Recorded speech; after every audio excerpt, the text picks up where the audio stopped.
Subscribe करें और देखें एक रोंगटे खड़े कर देने वाली डरावनी कहानी और बेल आइकन प्रेस करना ना भूलें। पहले एपिसोड में आपने देखा था कि कैसे रश्मि परिहार का सामना उसकी बचपन की दोस्त सोनिया से होता है। सोनिया रश्मि से नाराज है क्योंकि उसे लगता है कि उसकी वजह से ब्लडी मैरी एक बार फिर से जिंदा हो गई है। सोनिया को ये भी लगता है कि रश्मि की नॉवेल पढ़ने की लत की वजह से उसकी माँ पागल हो गई है और वह खुद को ब्लडी मैरी समझने लगी है। रश्मि सोनिया को समझाने की कोशिश करती है, लेकिन सोनिया इतने डिप्रेशन में थी कि ये कहकर खुदकुशी कर लेती है कि उसके पास इसके अलावा और कोई चारा नहीं था। अब आगे। रश्मि अपनी असिस्टेंट बिंदु के साथ देहरादून रवाना हो जाती है। उसके चेहरे पर परेशानी के भाव साफ नजर आ रहे हैं। दोनों के बीच कोई बातचीत भी नहीं हो रही है, जिसकी वजह से सफर और भी लंबा लग रहा है। आखिरकार बिंदु का सब्र टूट जाता है और वह रश्मि से पूछती है, ब्लडी मैरी वाकई में कोई इंसान है या फिर उनके हॉरर नॉवेल का एक किरदार है? दोनों देहरादून पहुंच जाते हैं।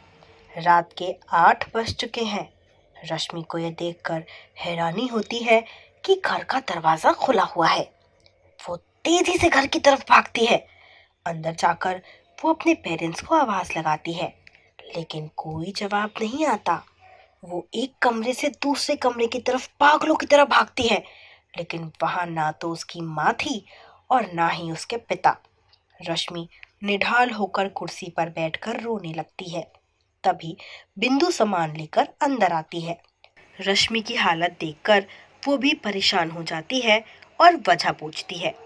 रश्मि जब उसे वजह बताती है तो वो कहती है कि क्यों ना सोनिया के घर जाकर उसकी माँ से पूछा जाए, हो सकता है उन्हें कुछ पता हो।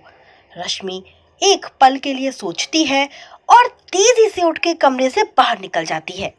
बिंदु भी उसके पीछे आती है, लेकिन रश्मि कार स्टार्ट करके तेजी से निकल जाती है। बिंदु बस उसे रुकने का इशारा करके रह जाती है। रश्मि की कार सोनिया के घर के सामने रुकती है। रश्मि कार से बाहर निकलकर घर की तरफ बढ़ती है। वे अपनी घड़ी देखती है जो 9 बजा रही है। घर पूरी तरह से अंधेरे में डूबा हुआ है। एक बत्ती भी नहीं जल रही है। रश्मि मोबाइल की लाइट ऑन करती है और दस्तक देने के लिए जैसे ही दरवाजे पर हाथ लगाती है, दरवाजा धीरे से खुल जाता है। रश्मि घबराई से अंदर दाखिल होती है और आवाज लगाती है, आंटी, आंटी, लेकिन कोई जवाब नहीं आता है।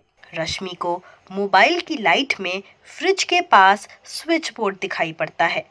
वह स्विच बोर्ड ऑन करती है और जैसे ही कमरे में रोशनी होती है, घर का दरवाजा और खिड़कियां अचानक एक के बाद एक बंद हो जाते हैं। रश्मि का हाथ कांपने लगता है और चेहरे पर पसीना आ जाता है। वह अपनी आस्तीन से मुंह पोंछ ही रही होती है कि उसे एक आवाज सुनाई पड़ती है, रस से रश्मि, रस से रश्मि। रश्मि के होश गुम हो जाते हैं और वो डरी हुई आवाज में कहती है, आंटी, ये क्या मजाक है? मुझे डर लग रहा है। आप कहाँ हो? ये कहकर रश्मि जैसे ही जाने के लिए मुड़ती है, उसे किचन के पास एक साया नजर आता है। रश्मि की आंखें फटी की फटी रह जाती हैं और अचानक उसके मुंह से निकलता है, मिसेस नायक, आप?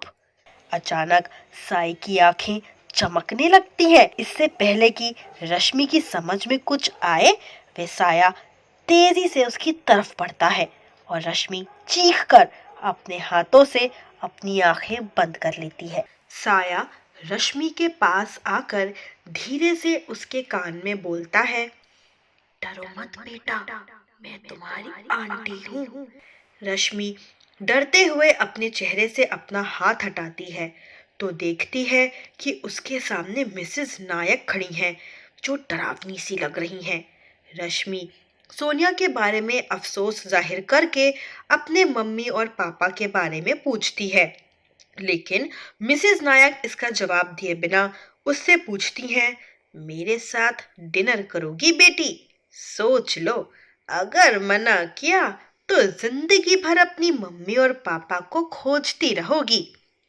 रश्मि के पास कोई चारा नहीं था। वो चुपचाप खाने की मेज के पास कुर्सी पर बैठ जाती है। मिसेस नायक मुस्कुराते हुए मेज पर रखी एक डिश से हाथ से कुछ निकालकर रश्मि की प्लेट पर रख देती हैं। ये देखकर रश्मि को अजीब सा लगता है, लेकिन वो खामोश रहती है। वो प्लेट को गौर से देखती है जिस पर कुछ रखा था। इससे पहले कि वे कुछ समझ पाए, मिसेस नायक कहती हैं कि चक्कर देखो कैसा बना है। रश्मि कांपते हाथों से प्लेट में रखी चीज उठाती है और जैसे ही अपने मुंह में डालती है उसे उल्टी सा महसूस होने लगता है और वो निवाला थूक देती है। मिसेस नायक एक लंबी सांस भरकर कहती हैं, अफसोस कि तुम्हें पसंद नहीं आया। मैंने बड़े शौक से बनाया था तुम्हारे लिए, और जानती हो वो भी किसका? मेरी प्यारी पालतू बिल्ली का।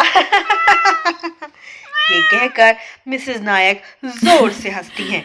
रश्मि घबराकर उठ जाती है और मेज पे रखा चाकू उठा लेती है। मिसेस नायक मुस्कुराती हैं और उसकी तरफ बढ़ती हैं। तभी रश्मि चाकू मिसेस नायक की तरफ करके बोलती है कि बताओ मेरे मम्मी पापा कहाँ हैं, वरना मैं आपकी जान ले लूंगी। ये सुनते ही मिसेस नायक की आंखें लाल हो जाती हैं और चेहरा तमतमाने लगता है। वो अचानक कूदकर डाइनिंग टेबल के ऊपर खड़ी हो जाती हैं और अपनी गर्दन को नीचे की तरफ मोड़कर बोलती हैं, ब्लडी मैरी के बारे में आगे लिखो। तुम्हारे मम्मी पापा मिल जाएंगे, वरना वो नर्क में सड़ते रहेंगे।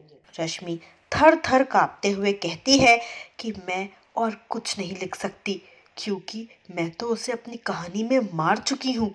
मिसेस नायक रश्मि के बाल पकड़कर उसे हवा में उठा देती हैं और कहती हैं, ब्लडी मैरी कभी मरती नहीं, उसे जिंदा कर, वरना तू भी मरेगी।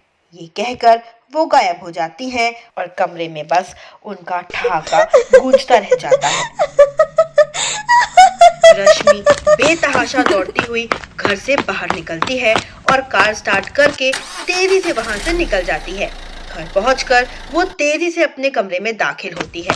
पीछे पीछे बिंदु भी आती है। रश्मि अपना लैपटॉप खोलती है। इस बीच बिंदु कहती है कि क्या वो पुलिस को फोन करे। रश्मि ना में सिर हिला देती है और लैपटॉप के स्क्रीन पर टाइप करती है, ब्लडी मैरी फिर जिंदा हो गई।